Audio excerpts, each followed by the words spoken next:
Aktor, hiniram lang ng GMA Network.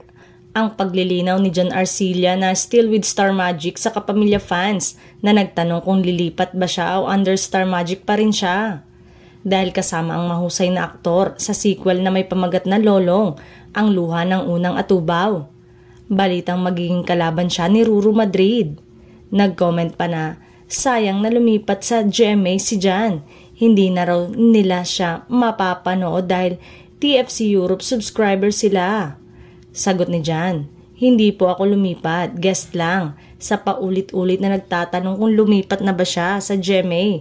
Sagot ulit ni John, ng Star Magic pa rin ho ako. Pahiram lang. Mahal ko ho ang tatlong network, kapantay ng pagmamahal ko sa aking trabaho. Sana maramdaman ninyo ang nararamdaman ko tuwing nakikita ko ang mga big boss ng tatlong TV network na magkakaharap sa isang lamesa. Nagkikwentuhan na masaya, magkakasundo at magkakaibigan. Nakakatuwa silang tignan, ang sarap ho sa pakiramdam. Mawawala ng saysay ang ating mga pag-aalitan. Iisa lang ho kasi ang trabaho namin, pasayahin kayo. Magbigay ng aral ang aming mga teleserye at impormasyon ang mga programa sa public affairs. Okay lang naman ang may maliit na kompetisyon pero gawin ho natin na healthy competition. Hindi natin kailangan magpalitan ng masasakit na salita.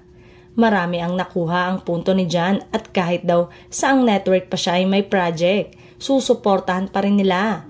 Hindi lang maiwasan na may ibang fans na nagtampo na sa GMA na muna mapapanood si John Arcilla.